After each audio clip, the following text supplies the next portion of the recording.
Hello my dear students, welcome back to Professional Business Skills. നമ്മൾ ഇന്ന് 50ാമത്തെ സെഷനിലാണ്.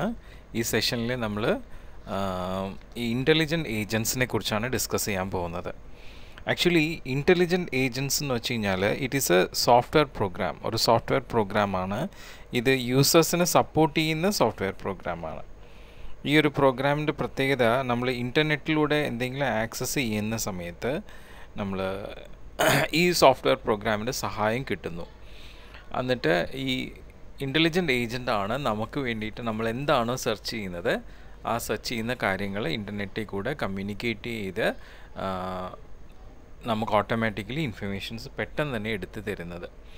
ഇത് ചില സമയത്ത് ഇൻ്റർനെറ്റിൽ ഈ ഇൻ്റലിജൻറ്റ് ഏജൻറ്റ് മറ്റുള്ള ഏജൻറ്റിനെ ഡിപ്പെൻഡ് ചെയ്ത് ഈ പറയുന്ന കമ്മ്യൂണിക്കേഷൻസ് നമുക്ക് വേണ്ട ഇൻഫർമേഷൻസ് കളക്ട് ചെയ്ത് തരാറുണ്ട്. അത് ആ ഇൻ്റലിജൻറ്റ് ഏജൻറ്റിൽ ഉപയോഗിച്ചിരിക്കുന്ന അൽഗോരിതം അനുസരിച്ചിട്ടാണ് മറ്റുള്ള ഏജൻറ്റിനെ ഡിപ്പെൻഡ് ചെയ്യുന്നത്. ഓക്കെ, സോ ഇങ്ങനെയുള്ള ഇൻ്റലിജൻറ്റ് ഏജൻറ്റിൻ്റെ ഫീച്ചേഴ്സ് എന്തൊക്കെയാണെന്ന് നോക്കാം. ആദ്യം മൊബിലിറ്റിയാണ്. എന്താണ് മൊബിലിറ്റി വെച്ച് കഴിഞ്ഞാൽ, നമ്മൾ ഇൻ്റലിജൻറ്റ് ഏജൻറ്റ് പ്രത്യേകിച്ച് ഇ-കോമേഴ്സ് ട്രാവലിംഗ് നടത്തുന്ന ഒരു സോഫ്റ്റ്വെയർ പ്രോഗ്രാമാണ്, computer to computer.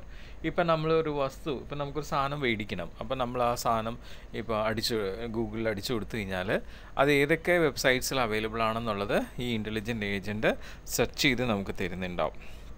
Okay, so നമ്മൾ കൊടുക്കുന്ന എന്താണ് നമ്മൾ കൊടുക്കുന്ന ഒരു ഡീറ്റെയിൽ, ആ ഡീറ്റെയിലിനെ ബേസ് ചെയ്തിട്ടാണ് സെർച്ച് ചെയ്യുക. ഓക്കെ, അപ്പം എപ്പോഴും ഇൻ്റലിജൻറ്റ് ഏജൻറ്റ് ഒരു ഗോൾ ഓറിയൻറ്റഡ് ആയിട്ടാണ് വർക്ക് ചെയ്യുന്നത്. നമ്മൾ എന്താണോ ടാസ്ക് കൊടുത്തിട്ടുള്ളത് ആ ടാസ്ക് എന്ത് ചെയ്യുന്നു, ഒരു മെഷീനിൽ നിന്നും മറ്റു മെഷീനായിട്ട് കണക്ട് ചെയ്ത് അങ്ങനെ വളരെ മുൻകൂട്ടി ചിന്തിച്ചിട്ടുള്ള രീതിയിലാണ് ഇത് വർക്ക് ചെയ്യുന്നത്.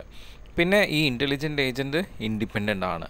കാരണം യാതൊരു ഹ്യൂമൻ ഇൻ്റർവെൻഷൻസും ഇല്ലാതെ, യാതൊരു ഹ്യൂമൻ സൂപ്പർവിഷനും ഇല്ലാതെ സ്വന്തമായിട്ട് ഡിസിഷൻസ് എടുത്ത് നമുക്ക് വേണ്ട എല്ലാ കാര്യങ്ങളും നമുക്ക് ചെയ്തു തരുന്നതാണ് ഈ ഒരു ഇൻ്റലിജൻറ്റ് ഏജൻറ്റ്.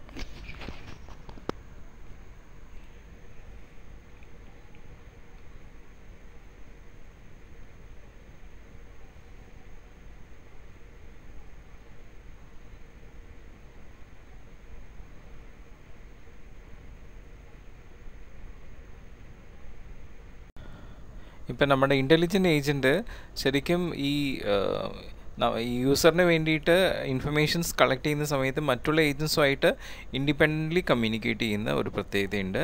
ഈ ഇൻ്റലിജൻറ്റ് ഏജൻറ്റ് പേര് പറയുന്ന പോലെ തന്നെ വളരെ ഇൻ്റലിജൻ്റ് ആണ്.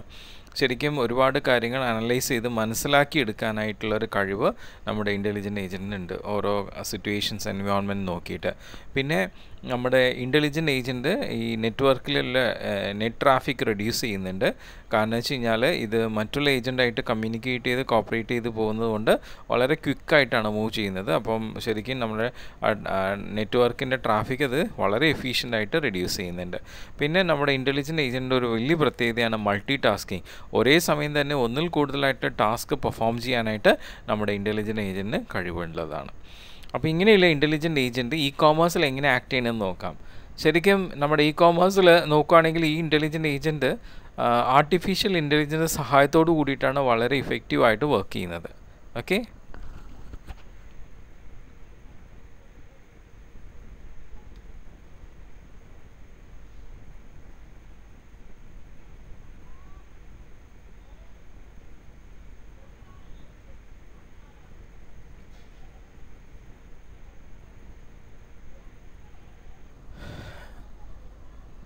ആദ്യമൊക്കെ നമ്മുടെ ആർട്ടിഫിഷ്യൽ ഇൻ്റലിജൻസ് വളരെ ലിമിറ്റഡ് ആയിട്ടാണ് യൂസ് ചെയ്തിരുന്നത്. അതിൻ്റെ ഒരു കോംപ്ലക്സിറ്റിയും അതിൻ്റെ ഹ്യൂജ് ഡിസൈനും അതുപോലെ തന്നെ വളരെയധികം എക്സ്പേർട്ട് അസിസ്റ്റൻറ്റ് ഡെവലപ്പ് ചെയ്യാനൊക്കെ ആവശ്യമുള്ളതുകൊണ്ട് വളരെ ലിമിറ്റഡ് ആയിട്ടാണ് യൂസ് ചെയ്തത്. പക്ഷേ ഇപ്പോഴത്തെ നമ്മുടെ ആർട്ടിഫിഷ്യൽ ഇൻ്റലിജൻറ്റ് ഇൻവോൾവ്മെൻ്റ് എന്ന് പറഞ്ഞു കഴിഞ്ഞാൽ നമുക്ക് ഒട്ടും തന്നെ അത് നിർവചിക്കാൻ പറ്റാത്ത രീതിയിലാണ്. ഇപ്പോൾ നമുക്ക് നമ്മളുടെ ഇൻ്റർനെറ്റ് റിലേറ്റഡ് ആയിട്ടുള്ള വർക്ക് ഫ്ലോയിൽ data mining, production planning, supply chain logistics, അങ്ങനെയുള്ള എല്ലാ ഇ-കോമേഴ്സ് റിലേറ്റഡ് ആയിട്ടുള്ള കാര്യങ്ങൾ ആർട്ടിഫിഷ്യൽ ഇൻ്റലിജൻറ്റിൻ്റെ വളരെ ശക്തമായിട്ടുള്ള ഇൻവോൾവ്മെൻ്റ് ഉണ്ട്. അപ്പോൾ ആ രീതിയിലാണ് നമ്മുടെ ഇൻ്റലിജൻറ്റ് ഏജൻറ്റിൻ്റെ ടെക്നോളജി ഫോം ചെയ്തിരിക്കുന്നത് ഇ-കോമേഴ്സിൽ. അപ്പം ശരിക്കും നമ്മൾ ഇപ്പോൾ ഇ-കോമേഴ്സിൽ നമ്മളുടെ ഈ ഒരു മാർക്കറ്റിങ്ങിൽ ഒരുപാട് നോളേജ്, ജഡ്ജ്മെൻറ്റും നോളേജും എക്സ്പേർട്സിൻ്റെ വേണ്ടി വരുന്നുണ്ട്. അതൊക്കെ നമ്മുടെ ഇൻ്റലിജൻ്റ് ഏജൻറ്റ് നമുക്ക് വേണ്ടി ചെയ്തു തരുന്നതാണ്. നമ്മുടെ ബയേഴ്സിനെ കുറിച്ചുള്ള നോളേജ്, ജഡ്ജ്മെൻറ്റ്, കോൺട്രാക്ട് നെഗോഷിയേറ്റേഴ്സിനെ കുറിച്ചും മാർക്കറ്റിംഗ് സ്പെഷ്യലിസ്റ്റിനെ കുറിച്ചിട്ടുള്ള കാര്യങ്ങളൊക്കെ നമ്മുടെ ഇൻ്റലിജൻ്റ് ഏജൻറ്റ് നമുക്ക് വളരെ പെർഫെക്റ്റായിട്ട് പ്രൊവൈഡ് ചെയ്യുന്നുണ്ട്. പിന്നെ നമ്മുടെ ഇ-കോമേഴ്സിൽ ഇപ്പം ഒരു വലിയൊരു ഇഷ്യൂ എന്താണെന്ന് പറഞ്ഞു കഴിഞ്ഞാൽ നമ്മുടെ കൺസ്യൂമർ ബൈയിങ് ബിഹേവിയർ മോഡലിനെ കുറിച്ചിട്ടാണ്. കാരണം തിയററ്റിക്കലായിട്ട് നമ്മൾ ഒരുപാട് കൺസ്യൂമർ ബൈയിങ് ബിഹേവിയർ മോഡൽ നമ്മൾ ഫോളോ ചെയ്ത് പഠിച്ചിട്ടുണ്ട്. പക്ഷേ ആ ഒരു കൺസെപ്റ്റിലല്ല നമ്മളുടെ ഇ-കോമേഴ്സിൽ കൺസ്യൂമർ ബൈയിങ് ബിഹേവിയർ മോഡൽ പോകുന്നത്.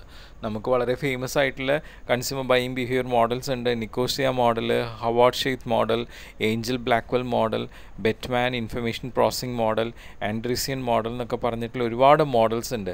അപ്പോൾ ഈ മോഡൽസിൻ്റെ പ്രകാരമല്ല നമുക്ക് ഇ-കോമേഴ്സിൽ കൺസ്യൂമർ ബൈയിങ് ബിഹേവിയർ മോഡൽ വരുന്നത്. അപ്പോൾ അതുകൊണ്ട് തന്നെ അലക്സാണ്ടർ പിവിക് ആൻഡ് മഡ്ജ 3/4 ഗാംസ് ഇവരെന്ത് ചെയ്തു വെച്ച് കഴിഞ്ഞാൽ ഈ മോഡൽസിൽ നിന്നുമൊക്കെ നമുക്ക് നമ്മുടെ ഇ-കോമേഴ്സിൽ ഉൾപ്പെടുത്താവുന്ന രീതിയിൽ 5 ഫണ്ടമെൻ്റൽ സ്റ്റേജുള്ള ഒരു ബൈയിങ് പ്രോസസ്സാണ് ഇവിടെ ഫോം ചെയ്തിട്ടുള്ളത്. അത് ശരിക്കും നമ്മളുടെ ഈ ഒരു ഇൻ്റലിജൻ്റ് ഏജൻറ്റ് അതിനൊക്കെ വേണ്ടി നമ്മളെ സപ്പോർട്ട് ചെയ്യാറുണ്ട്. അപ്പോൾ ആ 5 ഫണ്ടമെൻ്റൽ സ്റ്റേജസ് എന്താണെന്നുള്ളത് അടുത്ത സ്ലൈഡിൽ നമുക്ക് നോക്കാം.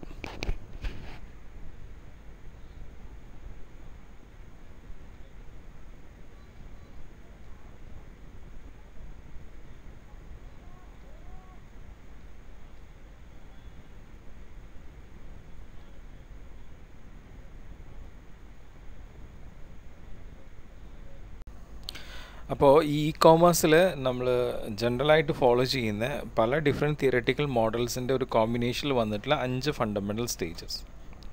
അതിൽ ആദ്യം വരുന്നത് ഐഡൻറ്റിഫിക്കേഷനാണ്. ഇതിലെല്ലാ സ്റ്റേജസിലും നമ്മളുടെ ഇൻ്റലിജൻ്റ് ഏജൻറ്റിൻ്റെ ഇൻവോൾവ്മെൻ്റ് ഉണ്ട്. ഓക്കെ, സോ ഫസ്റ്റ് സ്റ്റേജിൽ ഐഡൻറ്റിഫിക്കേഷൻ സ്റ്റേജാണ്. ഇതിൽ നമ്മളുടെ ഈ പറയുന്ന ബയേഴ്സ് അവരൊരു പർട്ടിക്കുലർ ആയിട്ടുള്ള ഒരു നീഡ് അവർക്ക് ഇതുവരെ സാറ്റിസ്ഫൈഡ് ആവാത്ത ഒരു നീഡ് അത് ഇൻസ്പയർ ആയിട്ട് എന്ത് ചെയ്യുന്നു, പ്രോഡക്റ്റിന് ഇൻഫർമേഷൻ സെർച്ച് ചെയ്യാണ്. അപ്പോൾ ഇതിൽ നമ്മളുടെ ഇൻ്റലിജൻ്റ് ഏജൻറ്റിൻ്റെ റോള് വളരെ സിഗ്നിഫിക്കൻ്റ് ആയിട്ടുള്ളതാണ്. കാരണം റിപ്പീറ്റേറ്റീവ് ആയിട്ടുള്ള ഒരു പർച്ചേസിന് ഇൻ്റലിജൻ്റ് ഏജൻറ്റ് ഓൾറെഡി റെഡിയാണ്. അതുപോലെ പ്രിഡിക്റ്റബിൾ ആയിട്ടുള്ള പർച്ചേസിനും ഇൻ്റലിജൻ്റ് ഏജൻറ്റ് ഓൾറെഡി അതിന് കൊടുക്കേണ്ട പ്രോഡക്റ്റ് ഇൻഫർമേഷൻസ് ആയിട്ട് റെഡിയാണ്. പക്ഷേ ചില സമയത്ത് ഈ പറയുന്ന Amazon.com പോലെയുള്ള ഇ-കോമേഴ്സ് സൈറ്റിലൊക്കെ നമുക്ക് കാണാം നോട്ടിഫിക്കേഷൻ ഏജൻറ്റ് അല്ലെങ്കിൽ ഐസ് എന്ന് പറയും. ഇതെന്താ ചെയ്യണമെന്ന് വെച്ച് കഴിഞ്ഞാൽ നമ്മളുടെ ഈ പറയുന്ന കാറ്റലോഗിൽ നമുക്ക് സെയിൽസിന് വേണ്ടിയിട്ട് നമ്മുടെ പ്രോഡക്റ്റിൻ്റെ കാറ്റഗറിയിൽ കാറ്റലോഗ്സ് ഉണ്ട്. ഈ കാറ്റലോഗ്സിൽ ചില പർട്ടിക്കുലർ പ്രോഡക്റ്റ് കമോഡിറ്റീസ് കസ്റ്റമേഴ്സ് ചില പർട്ടിക്കുലർ ഇവൻറ്റിൽ കൂടുതൽ പർച്ചേസ് ചെയ്യുന്നത് എപ്പോഴാണെന്നുള്ളത് നോക്കിക്കണ്ട് അതനുസരിച്ച് അതിനുള്ള ഇൻഫർമേഷൻസ് പ്രൊവൈഡ് ചെയ്യാൻ തയ്യാറായിട്ട് നിൽക്കുന്ന രീതിയിലാണ് നോട്ടിഫിക്കേഷൻ ഏജൻ്റായിട്ട് നമ്മുടെ ഇൻ്റലിജൻ്റ് ഏജൻറ്റ് ആക്ട് ചെയ്യുന്നത്. ഓക്കെ, സോ അങ്ങനെ പല രീതിയിലും നമ്മളുടെ കസ്റ്റമേഴ്സിന് സപ്പോർട്ട് ചെയ്യുന്ന രീതിയിൽ ഇൻ്റലിജൻ്റ് ഏജൻറ്റ് ആക്ട് ചെയ്യുന്നുണ്ട്. പിന്നെ ബ്രോക്കറിംഗ് ആയിട്ടുള്ള രീതിയിൽ നമ്മുടെ ഇൻ്റലിജൻ്റ് ഏജൻറ്റ് ആക്ട് ചെയ്യുന്നുണ്ട്. ആ ബ്രോക്കറിംഗ് 2 രീതിയിലാണ്. പ്രോഡക്റ്റ് ബ്രോക്കറിംഗ് ഉണ്ട്, മെർച്ചൻറ്റ് ബ്രോക്കറിംഗും ഉണ്ട്. എന്താണ് പ്രോഡക്റ്റ് ബ്രോക്കറിംഗ് എന്ന് വെച്ച് കഴിഞ്ഞാൽ, ഇപ്പം നമ്മുടെ ബയ്യർ ഒരു റിക്വയർമെൻറ്റ് റെക്കഗ്നൈസ് ചെയ്ത് കഴിഞ്ഞാൽ ഉടനെ തന്നെ ആളെന്ത് ചെയ്യുന്നു വെച്ച് കഴിഞ്ഞാൽ ആ റിക്വയർമെൻറ്റിന് വേണ്ടിയിട്ടുള്ള പ്രോഡക്റ്റ് ഇൻഫർമേഷൻസ് റിട്രീവ് ചെയ്ത് ക്രിട്ടിക്കലായിട്ട് ഇവാലുവേറ്റ് ചെയ്ത് ഏത് പ്രോഡക്റ്റാണ് വേണ്ടതെന്നുള്ളത് ഡിസിഷൻ എടുക്കും. അപ്പോൾ അതിന് വേണ്ടിയിട്ട് നമ്മുടെ ഇൻ്റലിജൻ്റ് ഏജൻറ്റ് സപ്പോർട്ട് ചെയ്യാറുണ്ട് പ്രോഡക്റ്റ് ബ്രോക്കറിംഗ് എന്നുള്ള രീതിയിൽ. പിന്നെ രണ്ടാമത് മെർച്ചൻറ്റ് ബ്രോക്കറിംഗ് ആണ്. മെർച്ചൻറ്റ് ബ്രോക്കറിംഗ് എന്ന് വെച്ച് കഴിഞ്ഞാൽ ഈ പറഞ്ഞ പോലെ തന്നെ ബയ്യറിന് ഇപ്പോൾ പ്രോഡക്റ്റ് ഓക്കെയാണ്, പക്ഷേ ഏത് മെർച്ചൻറ്റിൽ നിന്നാണ് ഇത് ബൈ ചെയ്യേണ്ടത്? ഓക്കെ, ആമസോണിൽ നിന്ന് വേണോ, ഫ്ലിപ്കാർട്ടിൽ നിന്ന് വേണോ, ഏതാണ് വേണ്ടതെന്നുള്ളത് അവർക്ക് ഡിറ്റർമിൻ ചെയ്യണം. അപ്പോൾ മെർച്ചൻറ്റ് ബ്രോക്കറിംഗ് ആയിട്ട് ഇൻ്റലിജൻ്റ് ഏജൻറ്റ് അതിനുള്ള ഇൻഫർമേഷൻസ് പ്രൊവൈഡ് ചെയ്ത് കൊടുക്കാം.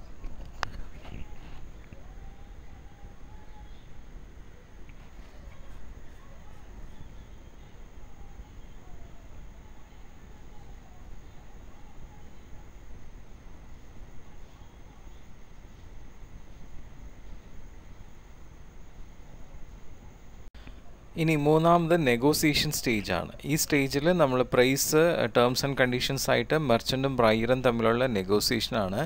അത് കൂടുതലായിട്ട് ഇപ്പം നമ്മുടെ ഈ B2Cയിൽ വരാറില്ല, B2Bയിലാണ് അത് കൂടുതലായിട്ട് വരുന്നത്. അപ്പോൾ അവിടെയും നമ്മളുടെ ഇൻ്റലിജൻ്റ് ഏജൻറ്റ് വളരെ ഇഫക്റ്റീവായിട്ട് ഇൻട്രാക്ട് ചെയ്യുന്നുണ്ട്. പിന്നെ payment and delivery. Payment and delivery എന്ന് പറഞ്ഞാൽ നെഗോസിയേഷൻ സ്റ്റേജ് കഴിഞ്ഞ് ഓർഡർ പ്ലേസ് ചെയ്യുന്ന സമയത്ത് അതിൻ്റെ ഡെലിവറി ഓപ്ഷൻസ് അത് ചൂസ് ചെയ്ത് കൊടുത്ത് അതിൻ്റെ പേയ്മെൻറ്റ് കാര്യങ്ങളൊക്കെ ആക്റ്റീവ് ആക്കി കൊടുക്കുക. അതും ഇൻ്റലിജൻറ്റ് ഏജൻറ്റിൻ്റെ സഹായത്തോടെ ചെയ്യാണ്. പിന്നെ അത് കഴിഞ്ഞിട്ടാണ് അഞ്ചാമത്തെ product service and evaluation post purchase stage വരുന്നത്.